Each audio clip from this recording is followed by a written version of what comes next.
Bueno, seguimos porque se cortó medio abrupto el video y quedaron cositas por decir. Entonces estábamos que durante un estrés estamos en un estado de simpaticotonía, perdón.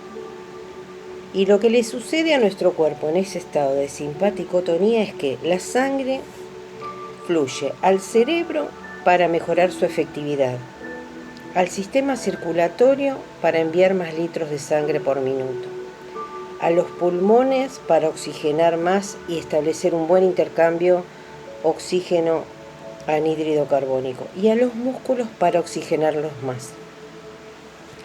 Pero en cambio deja las vísceras porque ya no necesita preocuparse de un proceso de digestión en un momento de estrés, o por ejemplo la piel, que no es vital para ese momento.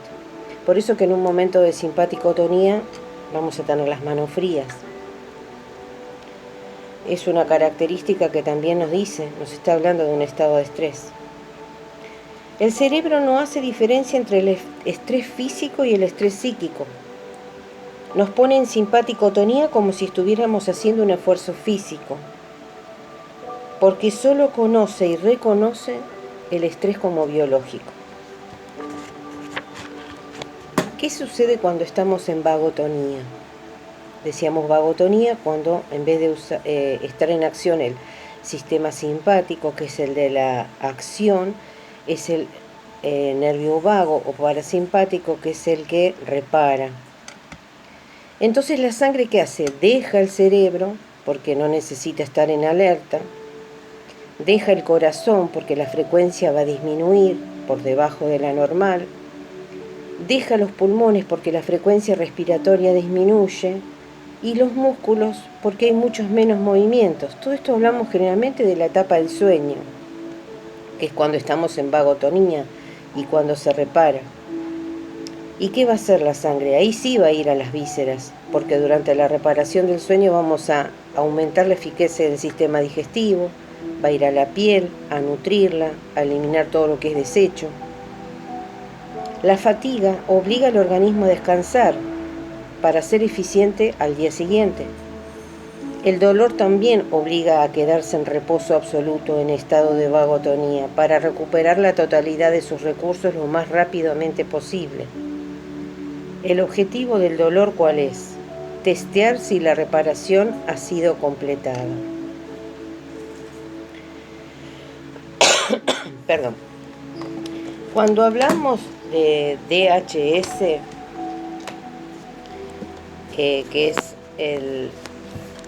el nombre que Hammer le puso al estado de estrés, de shock, siempre vamos a tener que tener en cuenta estas características. Que va a ser un conflicto agudo, dramático, vivido en aislamiento, percibido para el paciente como lo más grave que jamás haya conocido y al que no le encuentra una solución satisfactoria.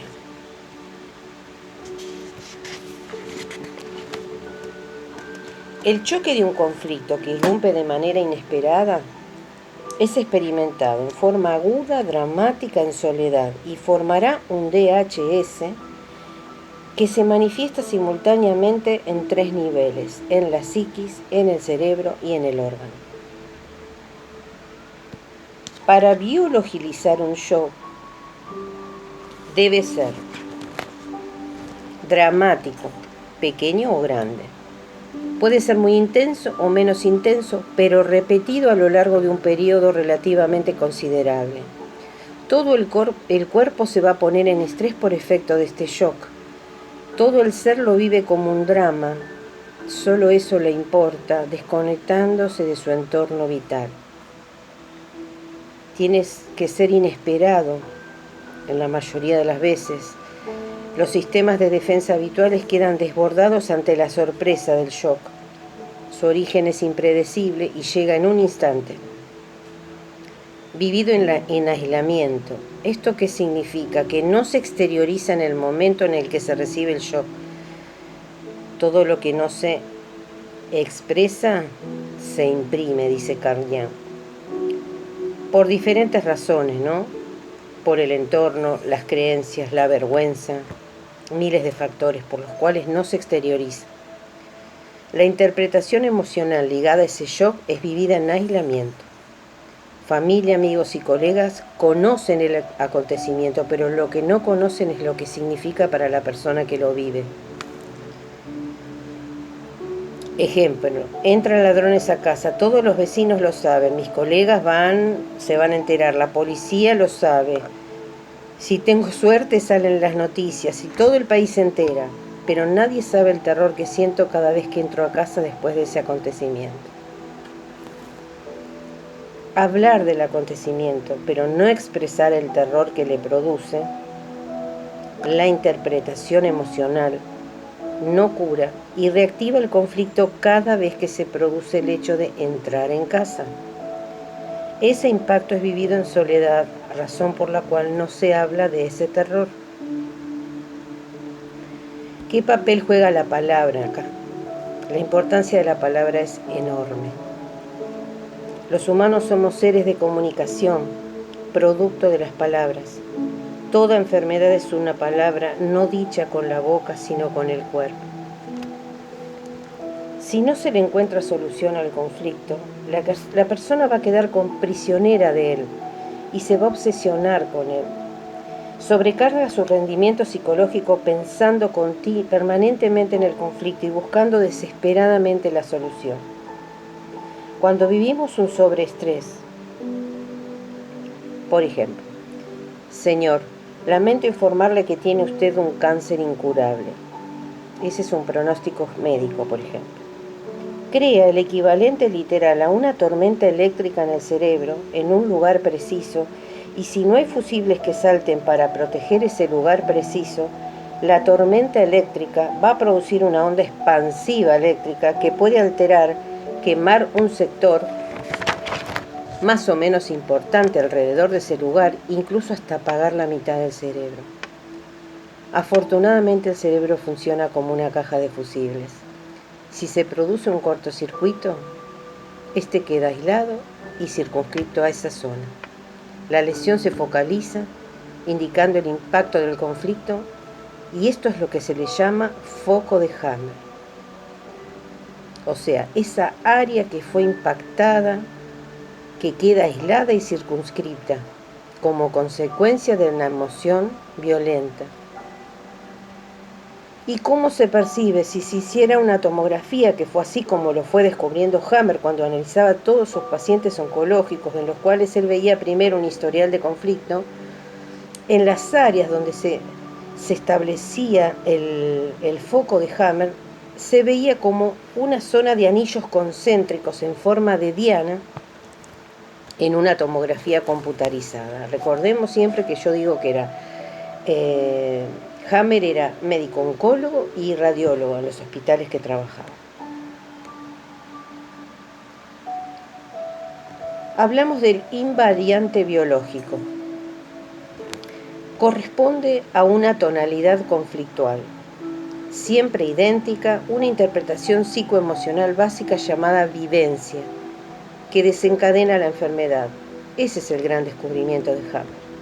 La zona donde se localiza el foco de Hammer está determinada por el contenido del conflicto.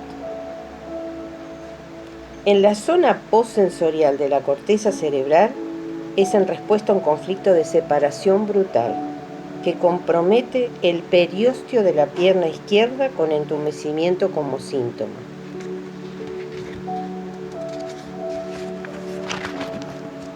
En el tronco cerebral, en respuesta a un conflicto de susto de muerte, compromete a las células alveolares del pulmón con cáncer de pulmón como síntoma. Estos son dos ejemplos como para tratar de graficar cómo él correlaciona, de acuerdo, después vamos a ver a la etapa embrionaria, a qué órgano corresponde, el tipo de conflicto. Bueno.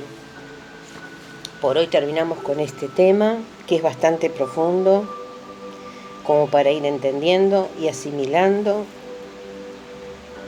Pero lo más importante es comprender esta nueva visión de la de la enfermedad y de la curación,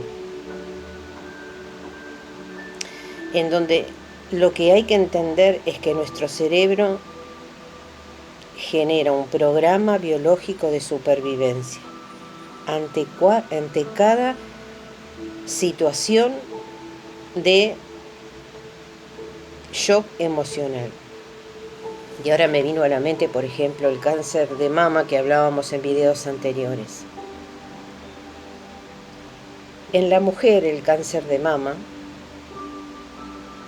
en una mujer diestra, cuando se produce del lado izquierdo, por ejemplo, tiene mucho que ver con el tema de vivir el conflicto de me arrancaron al hijo del pecho.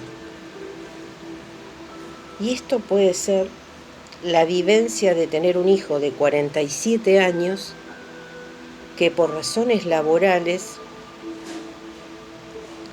tiene que emprender un viaje a otro país. ¿Cómo vivimos esa situación? Va a ser lo que genera en esa mujer un desprendimiento de ese hijo, porque ya no lo va a tener cerca. Y entonces el cerebro, ese conflicto, ¿cómo lo va a tomar? Como esa emoción que está viviendo la mujer. ¿Y por qué se va a plasmar como un crecimiento de masa? Porque ante el arrancarte un hijo del pecho materno, la glándula mamaria, que es la que es el sustento y que une por el alimento el vínculo madre-hijo, ante esa emoción va a generar masa, entonces va a generar un tema de tumor. Y si fuercen los conductos, los ulcera para dilatarlos y como para que fluya más leche, porque ante la situación de separación, mi programa es generar leche y generar más flujo de alimento para evitar esa separación. No sé si llegan a comprenderlo, pero esto después lo podemos hablar un poquito más. Les di un ejemplo. Bueno, ahora sí terminamos mejor que el anterior y bueno, vamos a seguir ahondando los temas tan fascinantes de la nueva medicina germánica, porque es una manera hermosa de poder entender que cuando llega el síntoma, el cerebro nos está mandando algo muy valioso, que en lugar de aplacar, tenemos que saber interpretar de dónde viene, porque eso lleva indefectiblemente a conocerse a uno mismo. Y qué mejor que poder entendernos en cuanto a cómo interpretamos las emociones y cómo las vivimos, porque a partir de allí empieza la curación, a nivel psíquico, a nivel físico y a nivel emocional. Bueno, nos vemos en otro momento.